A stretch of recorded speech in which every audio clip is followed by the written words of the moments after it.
fascinante de nuestro tiempo es este ímpetu de transformación que nos circunda, donde todo es posible y por lo mismo, donde caben todas las hazañas.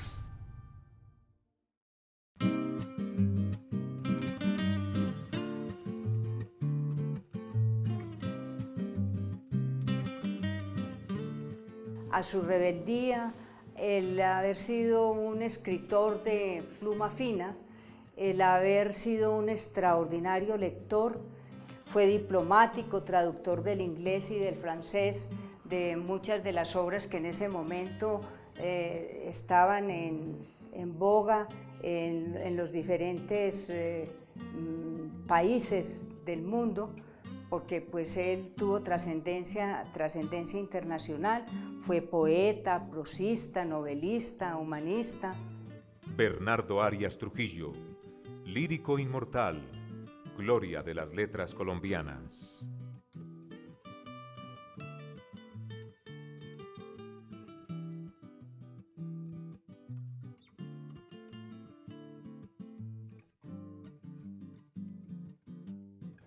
Bernardo Arias Trujillo ha sido sin duda uno de los escritores caldenses más importantes en toda la historia. Murió a los 35 años de edad y dejó una producción literaria muy importante. Fue además político, liberal, panfletario, diplomático colombiano en Buenos Aires. Una vida fascinante la de este escritor, repito, nacido en Manzanares y de quien vamos a recordar sus principales episodios de su vida y de su producción literaria, Bernardo Arias Trujillo.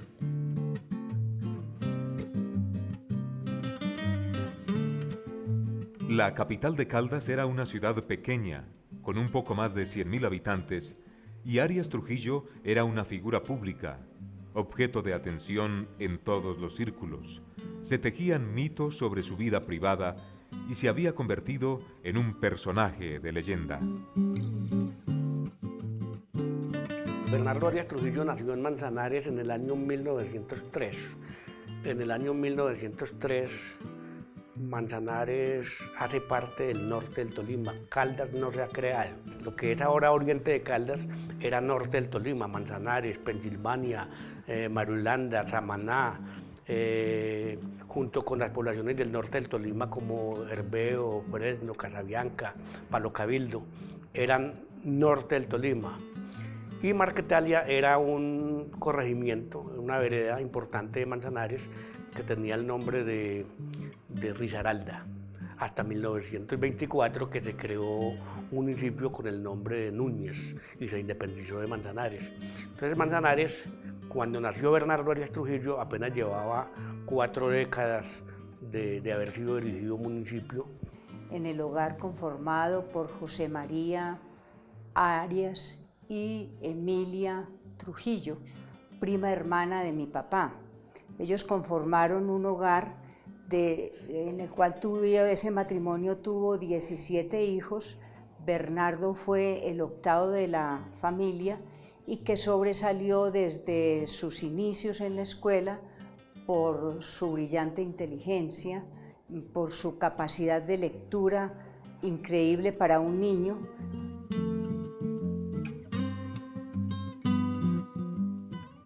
En su natural Manzanares, cursó la educación primaria y algunos años de secundaria, pero quería conocer la ciudad de Manizales y continuar su educación en la capital. Lo apoyó su tío, el general Jesús María Arias, quien lo tomó bajo su tutela.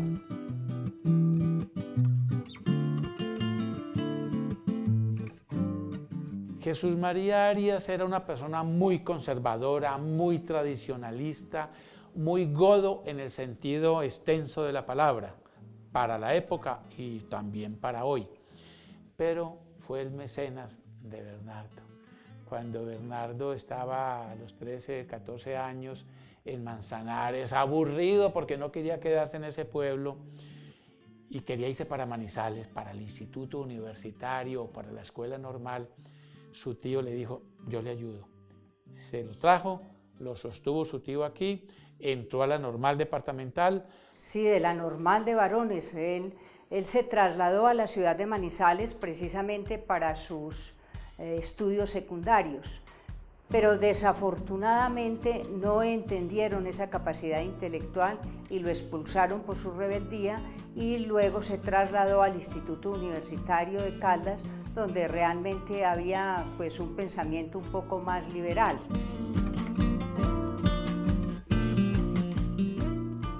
Ingresó al Instituto Universitario, donde se familiarizó con los libros y el ambiente cultural.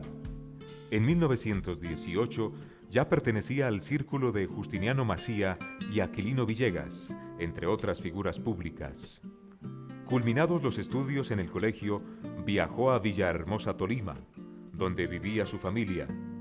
Su padre le dio el empleo de escribiente, pero le aseguró que no llegaría a ser ni un alcalde de pueblo. Viajó a Bogotá con el respaldo de su tío y realizó sus estudios de abogado. Entró al Instituto Universitario y se graduó. Y con honores. Es que él en el Instituto Universitario conoció a Silvio Villegas, conoció a algunos de los Leopardos, participó en las tertulias literarias y desde allí empieza como su vocación intelectual. De modo que su tío le ayudó mucho, fue el gran mecenas y luego le ayudó, le dio una carta para que se fuera para Bogotá y entrara a la Universidad Libre. Regresó a Manizales y con el apoyo de su cuñado, el empresario alemán Federico Michaelis, fundó el diario Universal. Bernardo produjo un escándalo en Manizales por la oración escrita en estilo de panfleto. Sin embargo, fue nombrado jefe departamental de policía.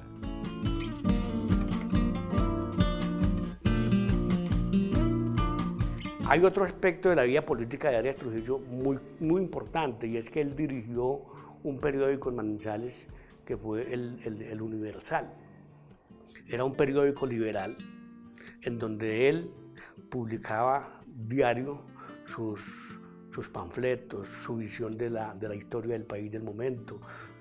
Él le hacía la crítica a las actuaciones del gobierno del momento. Entonces, desde esa tribuna del Universal, él hizo un gran papel como líder liberal de esta época. Pero de las filas del Partido Liberal Popular o Demócrata, casi socialista. Él organizó en 1930, cuando creó el periódico Universal, cuando lo fundó, ese periódico duró 3 meses, le ayudó su cuñado Federico Michaelis, porque le consiguió la pauta publicitaria con todos los colegas ferreteros alemanes y comerciantes, importadores y exportadores. Ese periódico salió con mucha fuerza, pero Bernardo era una pluma muy brava. Él escribía el editorial, con seudónimo escribía algunos artículos y empezó a darle duro al Partido Conservador y al mismo Partido Liberal que estaba en el poder, con Enrique Olaya Herrera. Entonces los liberales decían, pero ¿cómo nos aguantamos a Bernardo? ¡Qué libelista, qué pluma! Tan impresionante, tan terrible. Entonces él durante 3 meses sostuvo el periódico. A los 3 meses le dijeron, no, Bernardo, mérmele, cierre ese periódico, dele una pausa al Partido Liberal, deje que el Partido Liberal se desarrolle, coja fuerza. Entonces Bernardo silenció el periódico, él lo silenció. Pero luego él fundó el Partido Liberal Popular o el liberalismo popular, el liberalismo de izquierda. Algunos lo llamaban el liberalismo socialista. Y él fue el culpable de que los liberales del pueblo se tomaran el Consejo de los Negros del año 1932. Resulta que aquí estaba Monseñor Darío Márquez, que era el rector del seminario y era el párroco de la Inmaculada, ahí en el Parque Caldas. Y Darío Márquez desde el año 1922 empezó a perseguir a los liberales masones y a los masones en general, a la masonería. Los persiguió desde el púlpito y desde el confesionario. Lo que hizo Bernardo fue ayudarle a los masones, porque muchos de ellos eran sus amigos. Bernardo Arias, en 1932, una oración a Jesucristo se distribuye en la Semana Santa de ese año, pero de la 1931. Y en la oración a Jesucristo lo que hace es atacar a la Iglesia, que había tomado partido político en las elecciones al lado de los conservadores y que decían que los liberales no iban al cielo, sino que estaban condenados por per seculam seculorum. Pues Bernardo se destacó precisamente porque fue muy polifacético. Tuvo diferentes intervenciones en su vida pública, ocupando diferentes cargos que le permitieron conocer mucho sobre la sociedad, conocer sobre la parte política, religiosa, de la cual siempre le crearon diferentes conflictos, dado a que él existió en una época en la cual era demasiado avanzada toda su intelectualidad, y por eso le creó muchísimos conflictos en la sociedad. Donde caben todas las hazañas.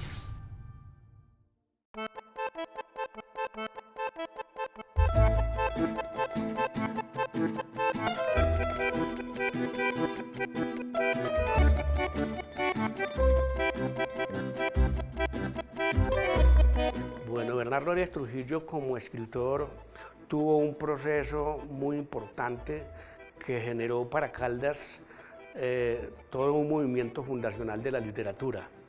Digamos que Bernardo Arias Trujillo comenzó desde su época de juventud publicando unas novelas de juventud en una revista que dirigía en Bogotá Luis Enrique Osorio. Esa revista llamaba La Novela Semanal. Y ahí publicó Bernardo Arias Trujillo, estando él joven estudiando en la Universidad Libre en Bogotá, publicó algunas de sus primeras novelas, Muchacha, Luz, algunos primeros ensayos de novela que él realizó, los publicó en esa revista. Él se destacó también en el Partido Liberal por sus ideas, y todo el grupo de sus amistades fueron intelectuales de gran trayectoria en la época y que en este momento sobresalen en las letras, dado que esos intelectuales se salían del común de lo que ocurría en ese momento en la ciudad de Manizales.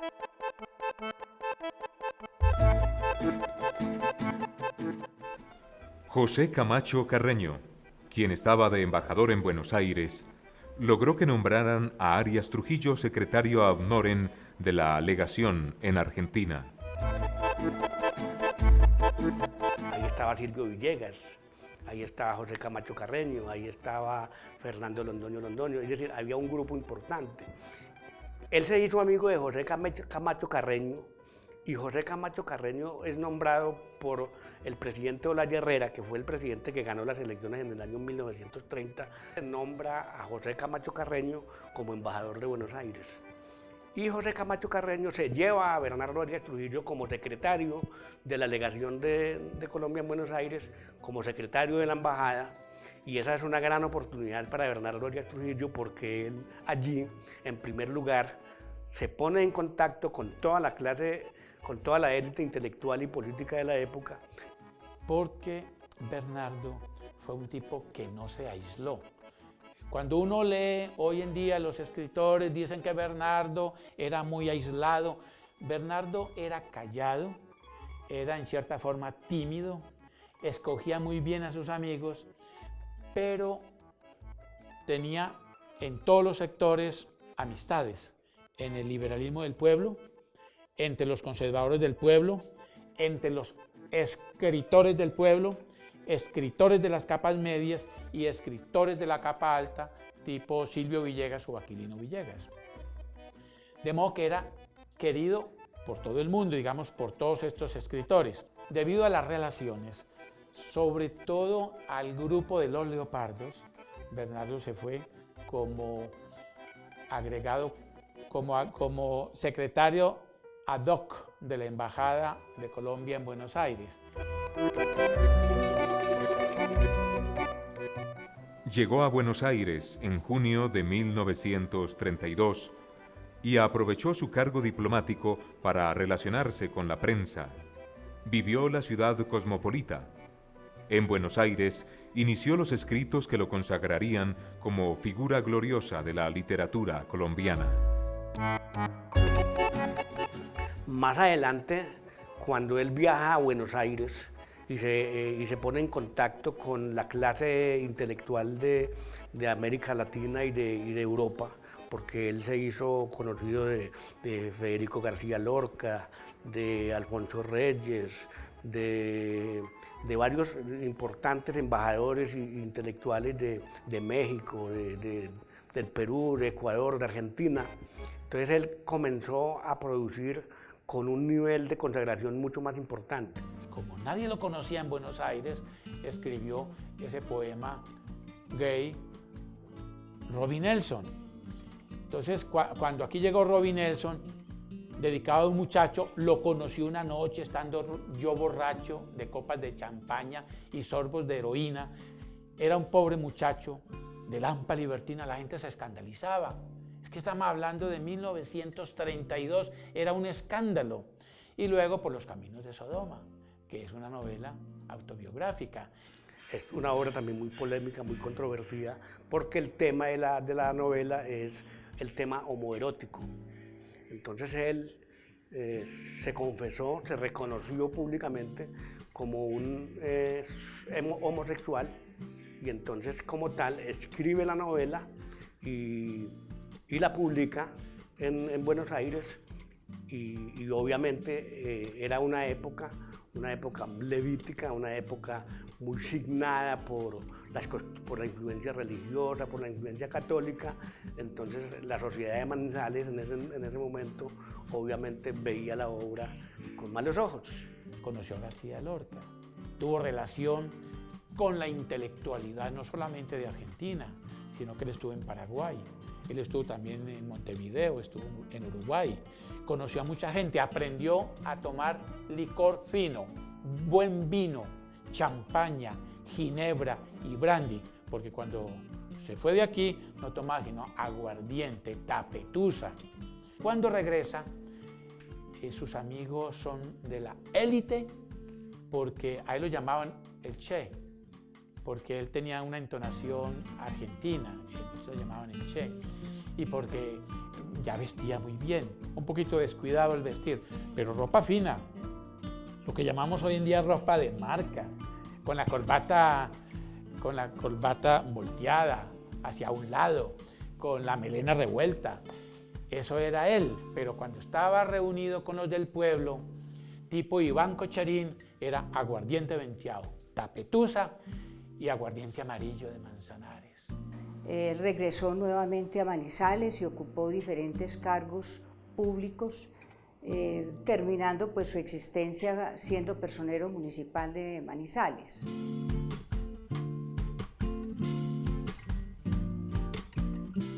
Llegó a la ciudad acompañado de un enorme prestigio y se alojó en la casa de su cuñado Federico Michaelis.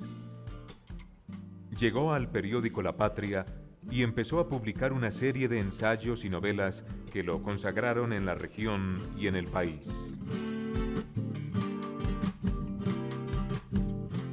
Pero por supuesto que lo que más le gustó a la gente fue Risaralda, porque Risaralda es una obra sobre la colonización, no sobre colonización antioqueña, sino la colonización blanca de manizaleños y de gente blanca, empresarios, digamos, de algunos puntos del antiguo departamento de Caldas, en el Valle de Risaralda, en tierra de negros o afrodescendientes.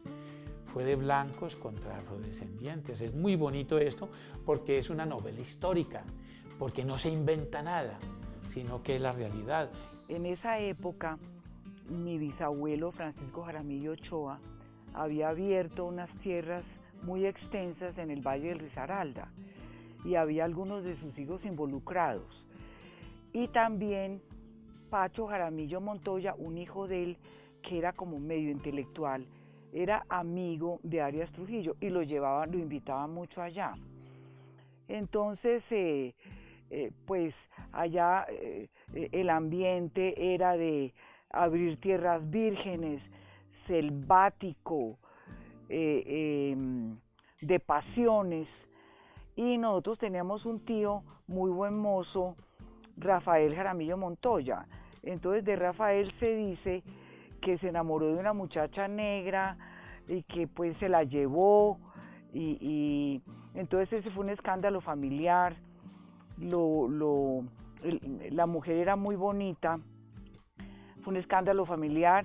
Los hermanos lo regañaron, el papá lo echó de allá porque él ayudaba a abrir esa tierra. Entonces Arias Trujillo se inspiró en eso, porque uno de los temas del libro es el rapto de la Canchelo. Entonces él se inspiró en eso que le contaron, en lo que pasó con Rafael Jaramillo y la morena que se robó de allá.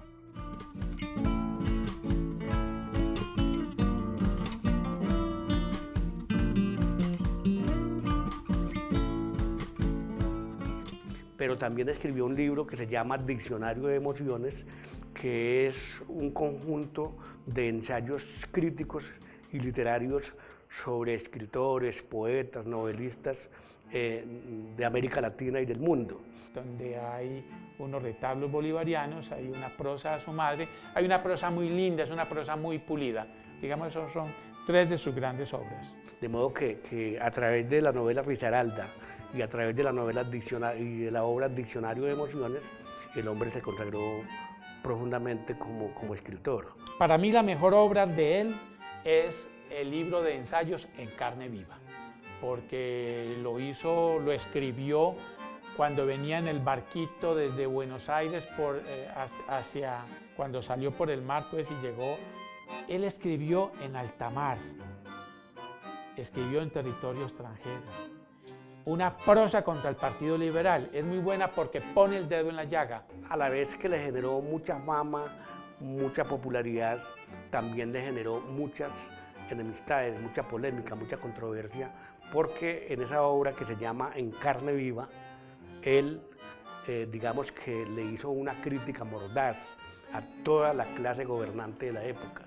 Ahí en ese libro En carne viva, él desenmascaró, por decirlo así, como lo decía él, desenmascaró los manejos que le daban al país personas importantes de esa época como Alfonso López Pumarejo, como la familia Urdaneta, Arbeláez, en fin, él se echó encima, digámoslo así, a toda la oligarquía del país. Por eso esa obra le generó a él mucha controversia y le generó muchas enemistades, pero a la vez lo consagró como un escritor de mucha popularidad.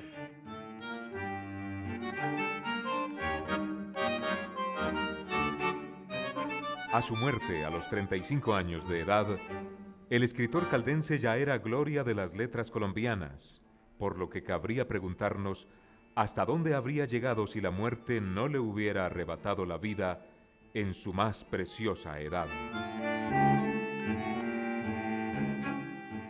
Se convirtió en una leyenda y en un escritor maldito por varias razones. La primera, porque murió muy joven. La segunda, porque murió cuando está en el nivel más alto de su producción intelectual. Y la tercera, por el misterio que rodea su muerte. Se tejen dos hipótesis. Una hipótesis es efectivamente que se suicidó, que se ahorcó. Hipótesis que muchos no comparten porque en ese momento, en marzo de 1938, Bernardo Arias Trujillo desempeñaba el cargo de personero del municipio y tenía un plan de viajar a Buenos Aires y había anunciado una obra muy importante. Él estaba en su apogeo intelectual y literario, es decir, era un hombre con muchos reconocimientos, pero después de renunciar, prácticamente al día siguiente de presentar renuncia como personero del municipio, ocurre su muerte. La otra versión es que una sobredosis de heroína, porque él en sus escritos confesó y alertó a los jóvenes de la época sobre los peligros de la droga. Él cayó en los lazos de la droga. La gente decía heroína o morfina, en realidad fue una sobredosis de morfina. La morfina era muy común en la época, sobre todo entre los médicos. A Bernardo le entregaban la droga unos médicos amigos de él. Y esto hizo que, pasados 2 o 3 años de su muerte, la gente empezó a especular. ¿Se suicidó o fue una sobredosis? En realidad él había tenido unas 3 recaídas por sobredosis. Por eso, como se especula sobre su muerte, aparece el escritor maldito y la fama. Carece la fama, el prestigio de Bernardo.